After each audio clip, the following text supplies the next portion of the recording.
Cuando una persona percibe dolor, de manera inevitable le da un sentido a sus síntomas. Recordemos que el dolor abarca dos áreas fundamentales, el área sensorial y el área emocional. Este sentido o vínculo que le puede generar alguien a sus síntomas puede no permitir que se recupere, más cuando el vínculo promueve respuestas de protección, sean conscientes o inconscientes, que pueden disminuir la función y la limitación del movimiento. Esta relación es inevitable, pero también es modificable, lo cual permitirá pasar de un estado de protección a un estado de no protección. Por esta razón, es fundamental conocer ese vínculo y promover estrategias para modificarlo y así poder restablecer la función. De esto nos habla Kevin Werley y colaboradores en su estudio del 2021 sobre los estados de protección y no protección del dolor lumbar. Tomémonos un café y hablemos de esto. En este artículo, publicado en el año 2021, con el título original de From Protection to Non-Protection, a Mixed Methods Study Investigating Movement, Posture and Recovery from Disability Low Back Pain, que en español lo vamos a resumir en De la protección a la no protección en el dolor lumbar, de Kevin Werley, nos va a hablar de 5 principales puntos clave, los cuales estaremos tratando de resumir en este episodio. El primer punto es que las personas van a dar significado al movimiento, y este significado que una persona le da al movimiento tiene que ver con la experiencia y la relación que le va a dar la persona con respecto a moverse y a sentir dolor. Por otro lado, el segundo punto es que el dolor promueve un estado de protección consciente y un estado de protección inconsciente. Mismo estado que en algún momento puede generar que la persona no se recupere, porque al estar todo el tiempo en esta protección va a limitar sus actividades, va a limitar algunos movimientos, va a estar limitando y creando algunas ideas de catastrofismo que pueden modificar su conducta y que van a llevar a generar un círculo vicioso de discapacidad. El tercer punto es que la protección genera las conductas que no permiten la recuperación, que era algo de lo que estábamos hablando en el punto anterior. Estos últimos puntos se conectan. El cuarto punto es que la reconceptualización de la relación entre el dolor y el movimiento es el pilar base en el tratamiento de dolor lumbar. En este punto, los autores nos van a proponer que nosotros, como profesionales, tenemos que identificar cuál es el concepto que tiene nuestro paciente y cómo relaciona el dolor y el movimiento, que la mayoría de ellos van a relacionar que el dolor es causal del problema gracias al movimiento, o que el movimiento es peligroso, o que el movimiento no se debe de realizar. Empieza a haber una serie de bloqueos. Y hasta que no cambiemos o reconceptualicemos esta relación donde el dolor y el movimiento no están de la mano, al menos en una relación negativa, el paciente no se va a comprometer al tratamiento y rara vez va a promover una recuperación total. El último punto de este artículo es que el objetivo final es llevar a una persona a un estado de no protección. Todo el estudio nos trata de encaminar a entender cómo de un inicio los programas de protección que genera el cuerpo pueden llevar a cronificar el problema y cómo nuestro objetivo final como fisioterapeutas es llevar a una persona a un estado de no protección, que no tenga que estarse cuidando del movimiento, de sus actividades y más.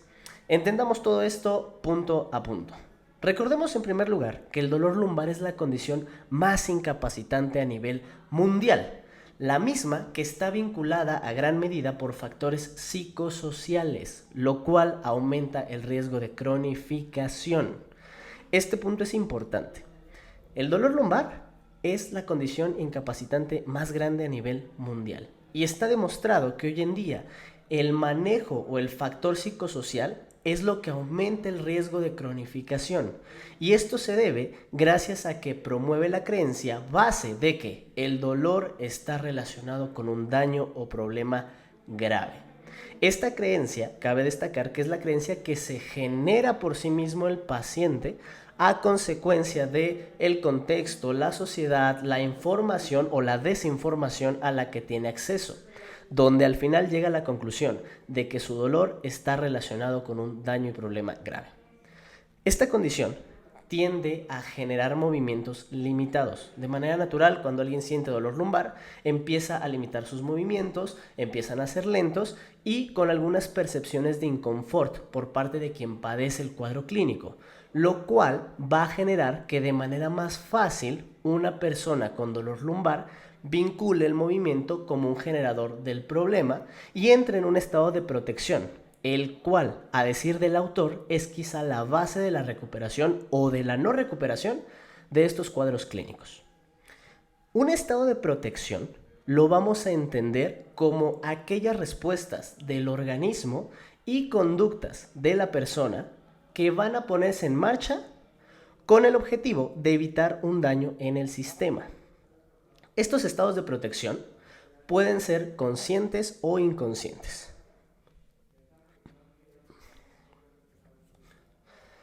Por un lado, tenemos a la protección consciente, que va a ser la respuesta natural de nuestro cuerpo, la respuesta natural de nuestro sistema ante un potencial peligro y se va a ver representado por todo aquello que siente el paciente en su cuerpo. En el caso del dolor lumbar y descrito por los autores, la mayoría de los pacientes van a percibir rigidez, tensión, se van a sentir apretados o con la necesidad de mantener ciertas posiciones, movimientos o posturas, lo que nosotros llamamos de manera cotidiana como las posturas antálgicas. El problema no es que exista esta protección. Esta es la respuesta natural de nuestro cuerpo y es la forma en la que nuestro cuerpo nos dice, oye, mira, pon atención que algo está sucediendo aquí. El problema es que la mayoría de las personas traducen estas sensaciones con la idea de que algo está dañado, lo cual genera la creencia de que tienen una espalda frágil, débil y vulnerable a sufrir más daño. Misma idea que en ocasiones se puede ver alimentada, nutrida y crecida por desinformación tanto de la sociedad, el contexto u otros profesionales. De hecho, el autor marca aquí en el estudio, y uno de los puntos importantes es que gran parte de las personas que tenían esta creencia de que tener una espalda frágil, débil o vulnerable al desarrollar dolor de espalda, estaba relacionado más con la mala comunicación y el efecto nocebo que generaban otros profesionales al momento de dar la consulta, haciéndole creer que las cosas que venía haciendo estaban mal, que el paso del tiempo lo ha enfermado, deteriorado y que inclusive va a tener que limitar ciertas acciones para sobrellevar el problema. Todo esto de la protección inconsciente nos va a llevar a la protección consciente, la cual vamos a entender como las conductas que emplea una persona para cuidarse basadas en las creencias anteriores que le haya promovido la protección inconsciente. El paciente va a comenzar a tomar ciertas acciones como evitar actividades, asumir posturas correctas, evitar movimientos o moverse más lento. Esto se da a consecuencia de todo lo que ha percibido su cuerpo cuando inicia el cuadro clínico, de las ideas que se ha generado, como es frágil, como es débil, como es vulnerable, comienza a moverse lento, comienza a evitar actividades como por ejemplo cargar peso, empieza a bloquear movimientos, ¿no? Estos pacientes que prefieren ya no agacharse más porque creen que eso es malo. Y estas cosas, o la suma de estos dos mecanismos de protección, tanto conscientes como inconscientes, termina en promover miedo, evitación, disminución de la función, desacondicionamiento de la persona y aumenta la discapacidad con una obvia cronificación de los síntomas. Es paradójico esto que se nos propone en este artículo porque, por un lado, se habla de que los mecanismos de protección son eso, son aquellas conductas y funciones que detona nuestro cuerpo para mantenernos a salvo. Sin embargo, la misma propuesta del artículo nos dice que el mantener estas conductas de protección por mucho tiempo es lo que nos lleva a cronificar el problema, porque al final del día estos mecanismos de protección lo único que promueven es incertidumbre, disminución de la actividad, el desacondicionamiento y una sensibilización generalizada. Y esta Es la razón por la cual el autor y sus colaboradores proponen como una base en el estudio que la reconceptualización entre el dolor y el movimiento será el paso número 1 para poder alcanzar la recuperación en pacientes con dolor lumbar.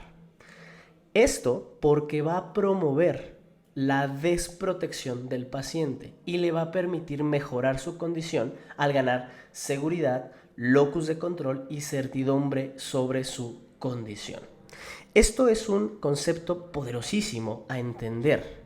Nuestro objetivo cuando nos estamos enfrentando a un paciente con dolor lumbar principal va a ser reconceptualizar cuál es la relación entre el dolor y el movimiento, entendiendo que de un inicio el paciente puede llegar a entender que el movimiento es peligroso y promueve el dolor. Tenemos que ayudarlo a enfocarse a que el movimiento es parte del proceso de recuperación y que moverse inclusive va a ser la solución para salir del problema. Y esto nos lleva a la parte más importante de este episodio, que es, ¿qué es lo que voy a hacer? ¿Qué debo de hacer para lograr esto? ¿Qué voy a hacer para reconceptualizar el dolor y el movimiento en mis pacientes con dolor lumbar? La tarea después de hoy, de que terminen de escuchar esto hoy, es que con todos tus pacientes de dolor lumbar, sobre todo aquellos que tienen un cuadro de larga data, hagas estas acciones. 1. Ayudarle a entender la diferencia entre el dolor y su serie de síntomas y el daño. Lo primero que debe entender nuestro paciente es que el dolor es una alerta que normalmente nos avisa antes de un daño grave. Para esto, las metáforas, los dibujos o los ejemplos de su día a día van a ser una gran herramienta con la cual te tienes que ayudar para hacer entender esta gran diferencia. 2. Ayúdale a reconceptualizar la fragilidad de su espalda desde el movimiento. ¿A qué me refiero con esto? No basta con que le digas a una persona que su espalda es fuerte y que no se va a romper.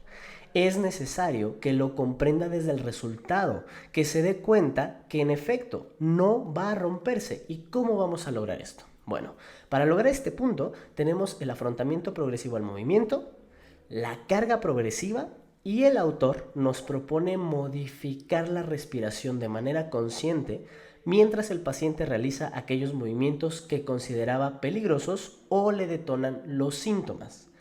El objetivo es que volvamos el movimiento libre, natural y fluido y hagamos de esto una experiencia positiva para el paciente. Este es el verdadero significado de motivación. Motivación no es que le digamos a una persona que le eche ganas, es darle un motivo para hacer las cosas.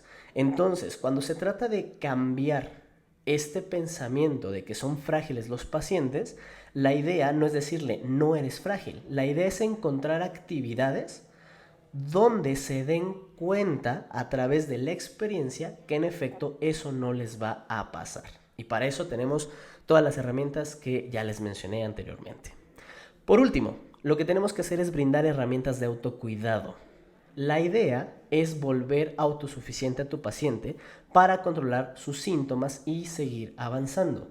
En este punto, el plan domiciliado se vuelve fundamental. No puede irse tu paciente de consulta si no tiene herramientas con las cuales él mismo puede controlar el problema. Recuerda que uno de los puntos más fundamentales para promover alianza es que le brindes a tu paciente las herramientas para que él tome el control de lo que le sucede. Lo que se busca con esta propuesta es que la persona se dé cuenta que el estado de protección en el que llega le promueve más dolor que alivio a largo plazo. Acabando todo este proceso, se tiene que dar a consecuencia de una correcta valoración, en la cual será fundamental tomar en cuenta, a decir del propio autor, la intensidad de los síntomas, la limitación de actividades, la autosuficiencia del paciente, el nivel de catastrofismo y la confianza que tiene el propio paciente respecto a su espalda. Y para esto existen múltiples escalas de valoración que puedes buscar, encontrar y ponerlas en práctica. Al final del día se habla de dolor. Entonces tenemos que evaluar los dos puntos fundamentales del dolor: la sensación y la emoción. y así poder comenzar un abordaje mixto desde la educación y el movimiento. Esto es el resumen de este artículo de la protección a la no protección del dolor lumbar de Kevin Wernley del 2021, donde ya te dejé tarea para que apliques con tus pacientes a partir de este momento. Y recuerda que este resumen no sustituye el que te eches un clavado a buscar el artículo y lo leas para que puedas tener mucho mejor sentada la información. Por mi parte yo me despido y les dejo el campo abierto para que me puedan escribir sobre qué quisieran que habláramos en los siguientes episodios aquí en Un Café Con, donde estaremos haciendo resúmenes de artículos de manera rápida, extrayendo toda la información, las ideas clave y sobre todo los accionables para poder hacer una correcta práctica basada en evidencia. Yo soy su amigo El Fisio y nos vemos en la siguiente.